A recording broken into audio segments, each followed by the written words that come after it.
سورۃ الروم کی آیت نمبر 24۔ الحمد للہ وکفی وسلام علی عبادہ الذین اصطفی، خصوصا علی سید الرسل وخاتم الانبیاء وعلى آلہ واصحابہ الاتقیاء۔ اما بعد فاعوذ باللہ من الشیطان الرجیم، بسم اللہ الرحمن الرحیم۔ ومن آیاته يريكم البرق خوفا وطمعا وينزل من السماء ماء فيحيي به الأرض بعد موتها إن في ذلك لآيات لقوم يعقلون۔ ومن آياته أن تقوم السماء والأرض بأمره ثم إذا دعاكم دعوة من الأرض إذا أنتم تخرجون۔ وله من في السماوات والأرض كل له قانتون۔ وهو الذي يبدأ الخلق ثم يعيده وهو أهون عليه، وله المثل الأعلى في السماوات والأرض وهو العزيز الحكيم۔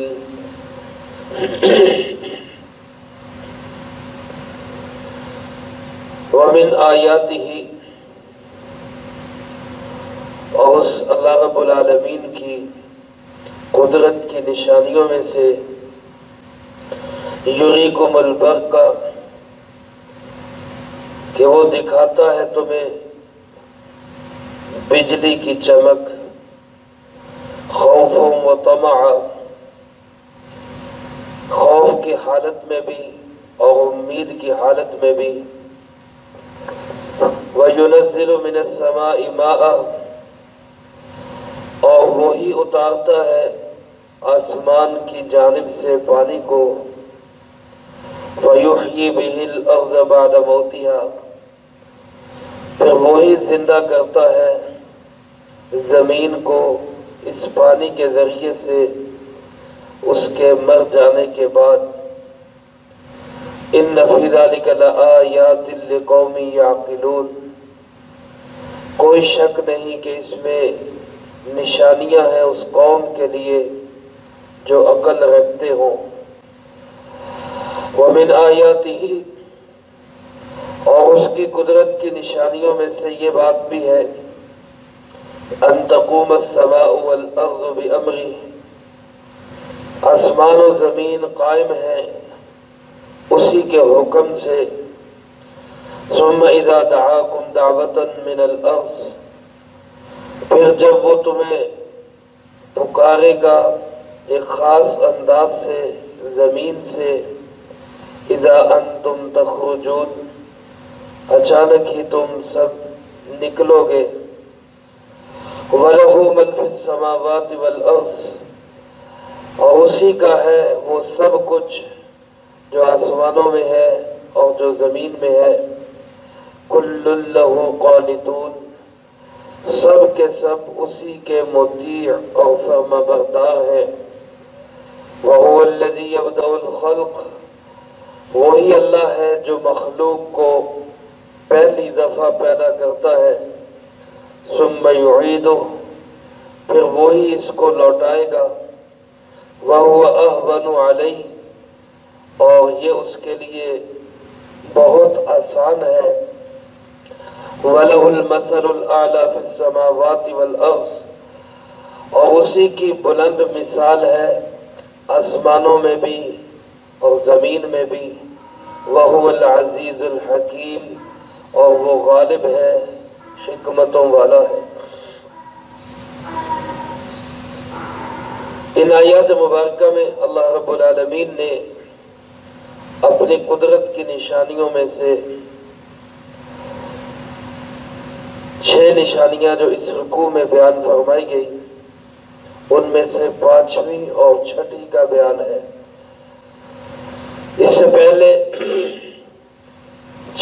نشانیاں اللہ رب العالمین کی قدرت کی آپ حضرات سماعت فرما چکے۔ ایک تو خود اس انسان کی پیدائش مٹی سے، اور پھر اسی انسان کا جوڑا اسی کے نفس سے، اور آپس میں محبت اور الفت اور تعلق اللہ کی قدرت کی نشانی ہے۔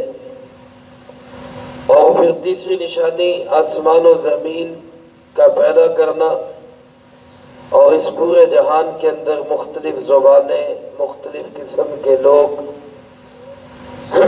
جن کا مادہ تخلیق ایک جیسا ہے، لیکن ان کے بولنے کے انداز، زبانیں، لب و لہجہ اور عادات، صفات سب مختلف ہیں۔ اور چوتھی نشانی رات اور دن کے وقت میں آرام اور سونا، اور رات اور دن کے وقت میں کمائی کے لیے جانا۔ یہ چار نشانیاں اللہ رب العالمین نے اپنی قدرت کی اس سے پہلے بیان فرمائی۔ علماء نے لکھا یہ جو چوتھی نشانی ہے جس میں نیند اور رزق دونوں چیزوں کا بیان ہے۔ اللہ پاک فرماتے ہیں کہ رات اور دن میں کسی وقت تم سوتے بھی ہو، کسی وقت کمائی کے لیے بھی جاتے ہو۔ کمائی کو نیند کے ساتھ جوڑ کر جو بیان کیا گیا ہے، اس میں اشارہ اس بات کی طرف بھی ہے کہ جیسے ایک انسان مختلف قسم کے اسباب راحت جمع کرتا ہے، اچھا کمرہ بناتا ہے، اس میں ٹھنڈا اور گرم کا انتظام کرتا ہے، اچھا بیڈ لگاتا ہے، آرام دہ بستر رکھتا ہے، ان سارے اسباب کو جمع کرنے کے بعد بھی نیند کس کے حکم سے آتی ہے؟ وہ اللہ کے حکم سے آتی ہے۔ سارے اسباب جمع ہوں لیکن نیند نہ آئے۔ کتنے انسان ایسے ہیں ان کے پاس راحت کے سارے اسباب موجود ہیں، حتیٰ کہ وہ گولی دوائی بھی لے لیتے ہیں، لیکن اس کے باوجود نیند نہیں آتی۔ اور کتنے انسان ایسے ہیں کہ بظاہر اسباب راحت کوئی بھی نہیں، موٹا سا بستر ہے، چٹائی ہے، یا کوئی بہت آرام دہ کمرہ نہیں ہے، گرمی کا موسم، پنکھا ہے، کولر بھی نہیں، اے سی بھی نہیں، لیکن اس کے باوجود سکون سے سوتے ہیں اور صبح اٹھ جاتے ہیں۔ تو جیسے نیند کا تعلق اسباب کے ساتھ نہیں ہے بلکہ اللہ کے حکم کے ساتھ ہے، اسی طرح رزق کا تعلق اسباب کے ساتھ نہیں ہے، رزق کا تعلق بھی اللہ رب العالمین کے حکم کے ساتھ ہے۔ ایک آدمی رزق کے 10 نہیں 20 سبب اختیار کرتا ہے لیکن رزق نہیں ہوتا، یا بہت معمولی ہوتا ہے۔ اور ایک آدمی معمولی سا کوئی سبب اختیار کرتا ہے اور اللہ پاک اس کو اسی سبب میں بہت سا رزق عطا کر دیتے ہیں۔ تو یہ سب کچھ کس کی قدرت اور کس کے ہاتھ میں ہے؟ اللہ رب العالمین کے ہاتھ۔ یہ چار نشانیاں بیان ہوئی۔ اس کے بعد 5ویں نشانی اللہ پاک نے جو آج آیات پڑھی گئی اس میں یوں بیان فرمائی، وَمِنْ آیَاتِهِ يُرِيكُمُ الْبَرْقَ خَوْفًا وَطَمَعًا۔ اس اللہ کی قدرت کی نشانیوں میں سے یہ بات بھی ہے کہ وہ تمہیں بجلی دکھاتا ہے۔ برق بجلی کو کہتے ہیں، یہ جو آسمان میں بجلی چمکتی ہے اس کو برق کہا جاتا ہے۔ اس میں جو کڑک اور گرج اور آواز آتی ہے اس کو عربی زبان میں رعد کہا جاتا ہے، جس کے لفظ سے ایک مستقل سورت 13ویں پارے میں آپ حضرات سماعت فرما چکے۔ تو بادلوں کا گرجنا ہو یا بجلی کا چمکنا ہو، جب بادل آتے ہیں، گرجتے ہیں، بجلی چمکتی ہے تو انسانوں کی 2 حالتیں ہوتی، خوفاً و طمعاً۔ خوف کی حالت ہوتی ہے اور امید کی حالت ہوتی ہے۔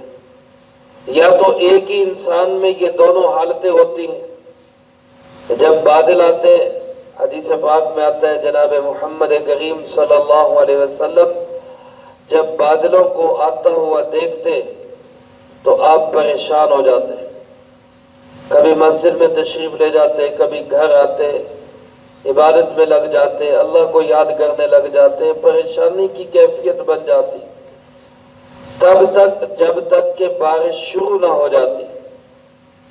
تو کسی نے عرض کی اللہ کے محبوب آپ بادلوں کو دیکھ کے پریشان کیوں ہو جاتے ہیں اور بارش برستی ہے تو پھر آپ کو سکون ہوتا ہے؟ تو جناب محمد کریم خاتم النبیین صلی اللہ علیہ وسلم نے ارشاد فرمایا کہ مجھے کیا معلوم کہ ان بادلوں کے اندر اللہ کا عذاب چھپا ہوا ہو۔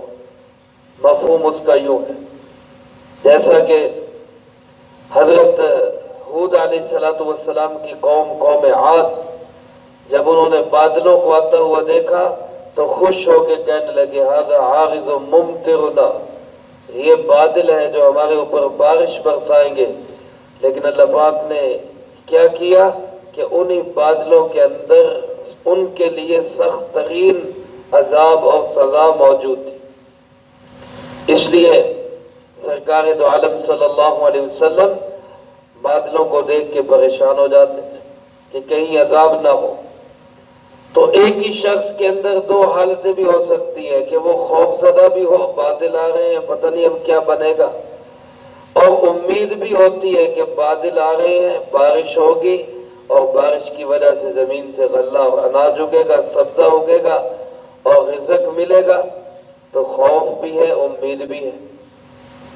اور بعض اوقات ایسا ہوتا ہے کہ بندوں کی حالتیں مختلف ہوتی ہیں، کوئی خوف زدہ ہوتا ہے، کسی کو امید ہوتی ہے، کسی کو خوف ہوتا ہے، کسی کو امید ہوتی ہے۔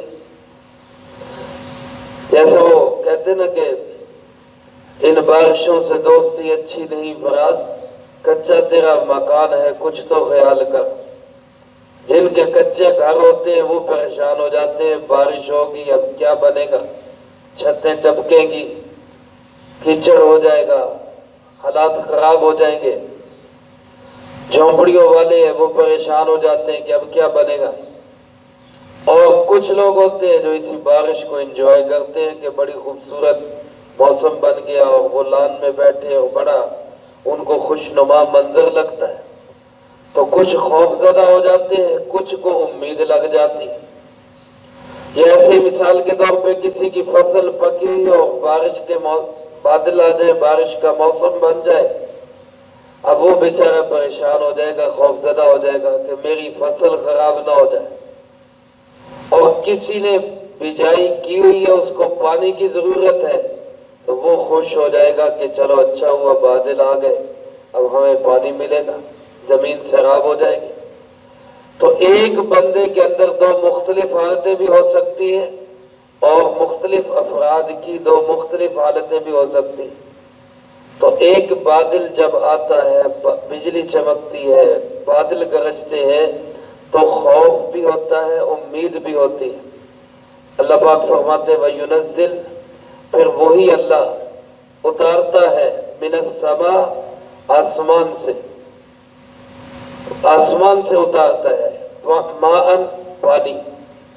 اب ظاہر ہے یہاں سوال ذہن میں آئے گا کہ پانی تو آسمان سے نہیں آتا، پانی تو بادلوں سے آتا ہے، آسمان تو بہت اوپر ہے، اور بادل جو ہے وہ تو یہ ہمارے قریب ہوتے ہیں، یا مری کی طرف چلے جائیں، پہاڑوں میں چلے جائیں تو بادل وہ انسانوں کے ساتھ لگتے پھرتے ہیں، تو بادل تو یہ پاس کھڑے ہیں، آسمان تو بہت اونچا ہے، تو آسمان سے پانی کیسے آتا ہے؟ اس لیے میں نے ترجمے میں ایک لفظ اس میں اضافہ کیا، من السماء، آسمان کی جانب سے، یعنی بارش آتی ہے آسمان کی جانب سے ہی آتی ہے، وہ بے شک بادلوں سے آئے۔ اور اسی لیے بعض علماء نے لکھا ہے کہ سما جس طرح آسمان کو کہتے ہیں، اسی طرح سما بادل کو بھی کہتے ہیں۔ لہذا یہاں ترجمہ یوں بھی ہو سکتا ہے وہی اللہ ہے جو بادلوں سے پانی کو نازل کرتا ہے۔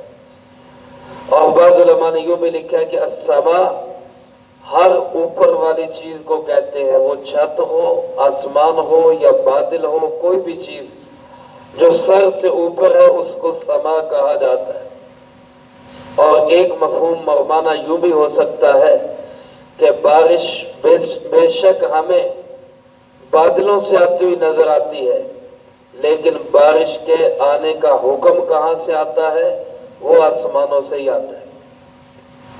یہ ایسے ہی ہے جیسے اللہ پاک نے دوسری جگہ ارشاد فرمایا وَفِي السَّمَاءِ رِزْقُكُمْ، تمہارا رزق آسمانوں کے اندر ہے۔ حالانکہ ہم تو دیکھتے ہیں دکان بندہ زمین پہ کرتا ہے، یہاں سے رزق نکل رہا ہے، کاشتکاری زمین پہ کرتا ہے، رزق یہاں سے نکل رہا ہے، ملازمت زمین پہ کرتا ہے، رزق یہاں سے مل رہا ہے، محنت مزدوری زمین میں کرتا ہے، یہاں سے رزق ملتا ہے۔ لیکن اللہ کیا فرماتے ہیں؟ وَفِي السَّمَاءِ رِزْقُكُمْ، تمہارا رزق کہاں پہ ہے؟ آسمانوں میں ہے۔ کیوں کہ رزق کا حکم کہاں سے آتا ہے؟ وہ آسمان سے آتا ہے۔ تو اصل اور حقیقی سبب بارش کے اترنے کا، رزق کے ملنے کا، وہ آسمانوں سے آتا ہے۔ اس لیے فرمایا وہی اللہ ہے جو پانی کو آسمانوں سے اتارتا ہے۔ فَيُحْيِي بِهِ الْأَرْضَ، اور پھر اسی پانی کے ذریعے اللہ پاک زندہ کرتا ہے زمین کو، بعد موتها، اس کے مر جانے کے بعد۔ زمین کی موت کیا ہے؟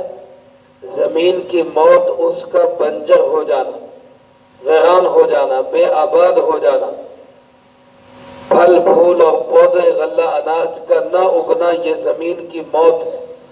اور زمین کی حیات کیا ہے؟ اس کا سرسبز و شاداب ہو جانا، پھل پھول کا اگنا، غلے اناج کا پیدا ہونا، یہ زمین کی حیات ہے۔ تو جب تک بارش نہیں ہوتی گویا زمین مری ہوئی ہے، پانی نہیں لگا، زمین بنجر ہو گئی، ویران ہو گئی۔ اور جب پانی برستا ہے، بارش برستی ہے، تو زمین سرسبز و شاداب ہو جاتی۔ ان علاقوں میں چلے جائیں جن علاقوں کا سارا گزر اوقات بارش کے پانی پہ، تو وہاں کے لوگوں کو دیکھیں جب بادل آتے ہیں، بارش برستی ہے، تو ان کے چہرے کیسے خوشی سے کھل اٹھتے ہیں کہ زمین سرسبز و شاداب ہو کے لہلہانے لگتی۔ اللہ پاک فرماتے ہیں ان فی ذلک لآیات، اس میں بڑی پتہ کی باتیں ہیں، بڑی نشانیاں ہیں، لیکن اس قوم کے لیے یعقلون، جو عقل رکھتے ہوں، جن کے اندر عقل ہوگی وہ تو ان قدرت کی نشانیوں سے اللہ کو سمجھیں گے، اللہ کو پائیں گے۔ اور جو بے عقل، لا یعقل اور بے وقوف لوگ ہوں گے، وہ انہی چیزوں میں لگ کر چیزوں سے چیزوں کو بناتے چلے جائیں گے، اللہ کو بالکل بھول جائیں گے۔ اصل تو ان قدرت کی نشانیوں سے مقصود یہ ہے کہ انسان اللہ تک پہنچے۔ لوگ آج کہتے ہیں جی وہ ترقی کرتے، چاند پہ چلے گئے، سورج پہ چلے گئے، فلاں جگہ پہ چلے گئے، اور تم مولوی وہ یہی کہ یہی رہ گئے۔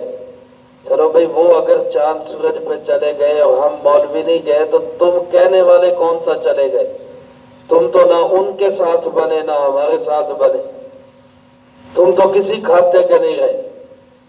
اور یہ کوئی بات نہیں کہ کوئی سورج اور چاند پہ پہنچ گیا، اصل تو یہ ہے کہ انسان سورج اور چاند کے بھی بنانے والے تک پہنچ جائے۔ اللہ ہمیں اپنا تعلق اور اپنی معرفت نصیب فرمائے۔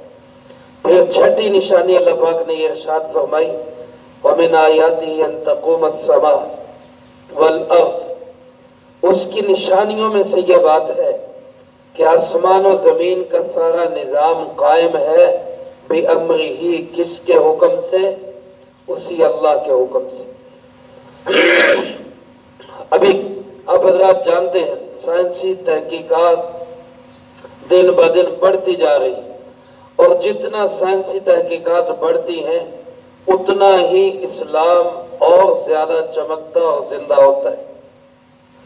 کہتے ہیں کہ سائنس جب کسی نتیجے پہ پہنچتے پہنچتے کوئی دروازہ کھولتی ہے تو آگے جناب محمد کریم صلی اللہ علیہ وسلم کی سنت و شریعت وہاں پہلے سے موجود ہوتی ہے۔ اللہ پاک نے اپنی اکمل ادوم شریعت جناب محمد کریم صلی اللہ علیہ وسلم کا نظام ایسا خوبصورت اور پائیدار نظام بنایا۔ اب آسمان و زمین آج کی سائنس کیا بتلاتی ہے؟ زمین بھی ایک سیارہ ہے، یہ چل پھر رہا ہے، ایسے تیر رہا ہے فضا کے اندر، گھوم رہے ہیں اپنے سرکل پہ، لیکن اس کو اس کے مدار پہ چلانے والا، گھمانے والا، اور پھر یہ کہیں گرے نہ، یہ کہیں کسی سے ٹکرائے نہ، اس کو اس کے صحیح جگہ پہ رکھ کے گھمانے اور چلانے والا کون ہے؟ اللہ فرماتے بھی امری، وہ میرے حکم سے چل رہے۔ ابھی انہی دنوں کے اندر سورج گرہن ہوا، اس کے بعد یہ چاند گرہن ہوا چند دن پہلے۔ اب سورج گرہن اور چاند گرہن کیا ہے؟ زمین، سورج اور چاند اپنے اپنے مدار میں گھوم رہے ہیں۔ کبھی زمین گھومتے گھومتے وہ چاند اور سورج کے درمیان آ جائے تو چاند گرہن ہو جاتا ہے، اور کبھی چاند گھومتے گھومتے زمین اور سورج کے درمیان آ جائے تو سورج گرہن ہو جاتا ہے۔ اب سائنسدان کہتے ہیں جناب ایک کشش ثقل ہے جو ان کو اپنی اپنی جگہ پہ روک کے کھڑی ہے اور وہ گھما رہی ہے۔ تو سوال یہ ہے کہ اس کشش ثقل کو کس نے پیدا کیا؟ وہ کس نے بنائی؟ اگر کسی ذات نے ایک قوت رکھی ہے کہ یہ اپنی اپنی جگہ پہ چلے، ادھر ادھر نہ ہلے، وہ قوت بنانے والا کون ہے؟ تو آخر میں یہی بات کہنی پڑے گی کہ آسمان و زمین کا سارا نظام قائم ہے کس کے حکم سے؟ اللہ رب العالمین کے حکم سے، امری، اسی اللہ کے حکم سے۔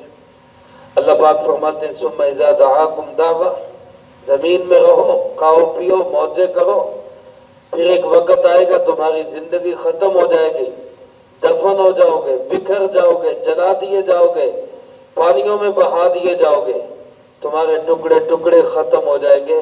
پھر وہ وقت آئے گا اذا دعاکم، جب وہ اللہ تمہیں بلائے گا دعوتن، ایک خاص قسم کا بلانا، ایک خاص بلاوا آئے گا، تو ثم اذا انتم تخرجون، پھر تم دیر نہیں کرو گے، اذا انتم، ساتھ ہی ادھر بلاوا آئے گا، ادھر تم سب زمین سے نکل کر اللہ کے سامنے کھڑے ہو گے۔ یہ میدان محشر ہوگا، نفخہ ثانیہ ہوگا، جب دوسری دفعہ سور میں پھونک ماری جائے گی، اللہ کا بلاوا آئے گا، جو کوئی جہاں کے جس جگہ پہ ٹوٹا بکھرا ذرات کی شکل میں پڑا ہوگا، سب جمع ہو کر کس کے سامنے کھڑے ہوں گے؟ اللہ کے سامنے کھڑے، سب نکلو گے، زمین اپنے اندر کی سب چیزیں ظاہر کر دے گی، سب کچھ اوپن ہو جائے گا، فرمایا تم سب نکل کے اللہ کے سامنے کھڑے ہو گئے۔ اس دن کی سختی سے بچنے کے لیے آج اللہ سے تعلق جوڑو، آج اللہ کی معرفت حاصل کرو، کیونکہ اللہ کے سوا کوئی نہیں اور اللہ کے سوا کسی کا کچھ نہیں۔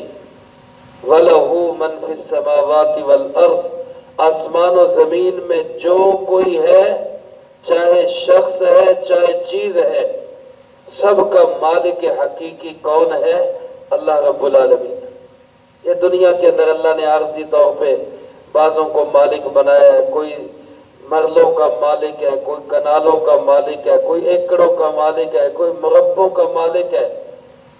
یہ سب اللہ رب العالمین کی ہی ملکیت ہے۔ ساری زمین کس کی ہے؟ اللہ رب العالمین کی۔ آسمان کس کے ہیں؟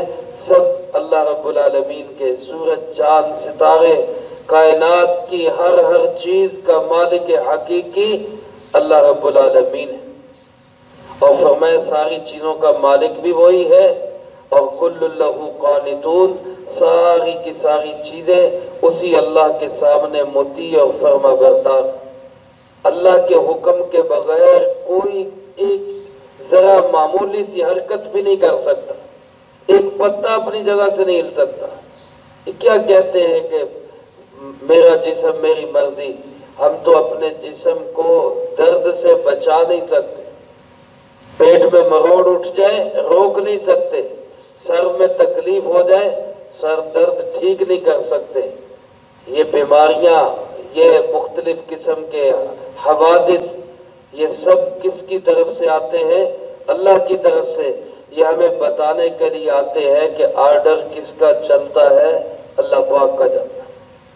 آج ہر بندہ چاہتا ہے میرا جسم کمزور نہ ہو، بڑھاپا نہ آئے، لیکن دن بہ دن کمزوری آتی جاتی ہے اور بڑھاپا آتا جاتا ہے، روک نہیں سکتا کوئی۔ تو جسم کس کی اطاعت کر رہا ہے؟ اللہ رب العالمین کی۔ تو جیسے یہ تکوینی امور میں اللہ کا مطیع و فرما بردار ہے، ایسے ہی تشریعی امور میں، شریعت کے کاموں میں بھی اس کو مطیع و فرما بردار بنا لو تو یہ جسم دنیا میں بھی سکھ پائے گا، آخرت میں بھی سکھ پائے گا۔ ورنہ ہونا تو اس کے ساتھ وہی ہے جو اللہ نے چاہا ہے، اپنی مرضی سے کوئی کچھ نہیں کر سکتا۔ اللہ پاک ارشاد فرماتے ہیں وَهُوَ الَّذِي يَبْدَأُ الْخَلْقَ، وہی اللہ ہے جو مخلوق کو پہلی دفعہ بناتا ہے۔ پہلا آسمان، پہلی زمین، پہلا انسان، پہلے جنات، پہلے فرشتے، سب سے پہلے بغیر کسی نقشے اور ڈیزائن کے، بغیر خام مال اور مٹیریل کے، ہر چیز کو کس نے پیدا کیا؟ اللہ رب العالمین۔ اور فرمایا کہ جو پہلے دفعہ بنا رہے ثم یعیدہ، وہی دوبارہ لوٹائے گا، وہی دوبارہ پیدا کرے گا، ہر مخلوق کو پیدا کرے گا، انسان بھی دوبارہ پیدا ہوں گے۔ یہ عجیب لوگ ہیں جو کہتے ہیں مرنے کے بعد ختم ہو گئے، کون زندہ کرے گا؟ فرمایا ثم یعیدہ، وہی اللہ دوبارہ زندہ کرے گا، وہو اہون علیہ، اور یہ دوبارہ زندہ کرنا اس کے لیے بڑا ہی آسان ہے۔ اللہ کے لیے تو پہلی دفعہ بنانا بھی کوئی مشکل نہیں، لیکن ہم انسان جانتے ہیں کہ کسی کام کو پہلی دفعہ کرنا مشکل ہوتا ہے، دوسری دفعہ تو وہ آسان ہو جاتا ہے۔ اللہ فرماتے ہیں میرے لیے تو پہلا بھی مشکل کوئی نہیں تھا اور دوسری دفعہ تو بہت ہی آسان ہے۔ وَلَهُ الْمَثَلُ الْأَعْلَى فِي السَّمَاوَاتِ وَالْأَرْضِ، آسمان و زمین میں بلند ترین مثالیں اسی اللہ کی ہے، صفات اسی کی ہے، ساری کی ساری اچھی عادات اسی کی ہے، اور خوبیوں کا مالک وہی اللہ ہے۔ وَهُوَ الْعَزِيزُ الْحَكِيمُ، وہی غالب ہے، وہی حکمتوں والا ہے۔ میرے دوستو دیکھو کیسے اللہ پاک بار بار سمجھا رہا ہے، کتنا مہربان اللہ ہے۔ اور اس رکوع پہ اگر آپ غور کریں تو اس کی ہر آیت کس حرف سے شروع ہو رہی ہے؟ واو سے۔ ہر آیت اس رکوع کی واو سے شروع ہو رہی ہے، اور واو سے وحدانیت ہے۔ وحدانیت کا معنی اللہ ایک ہے، اللہ ایک ہے۔ گویا اس رکوع کی ایک ایک آیت ہمیں یہ سمجھا رہی ہے کہ اللہ ایک ہے، اس کا کوئی ساجی اور شریک نہیں۔ اللہ کرے ہمارے دل دماغ میں یہ بات اتر جائے اور ہم اللہ کی توحید پر، اللہ کی وحدانیت پر کامل یقین رکھے اور دنیا کے جھوٹے خداؤں کو چھوڑ کر ایک اللہ کے ساتھ تعلق جوڑے، تاکہ دنیا بھی ہماری اچھی ہو، آخرت بھی ہماری اچھی ہو۔ اللہ مجھے آپ کو سب کو اس رکوع کی تمام جو مضامین بیان ہوئے ہیں ان کو دل دماغ میں بسانے کی، اس کو زندگی میں لانے کی اور پھر دوسروں تک پہنچانے کی توفیق عطا فرمائے۔ وآخر دعوانا الحمدللہ رب العالمین۔ اللہم انت السلام ومنک السلام، تبارک ربنا وتعالیت یا ذا الجلال والاکرام۔ اللہم اعنا علی ذکرک وشکرک وحسن عبادتک۔ اللہم احسن عاقبتنا فی الامور کلها واجرنا من خزي الدنيا وعذاب الآخرة۔ اللهم باقية كباقية الوليد، اللهم استر عوراتنا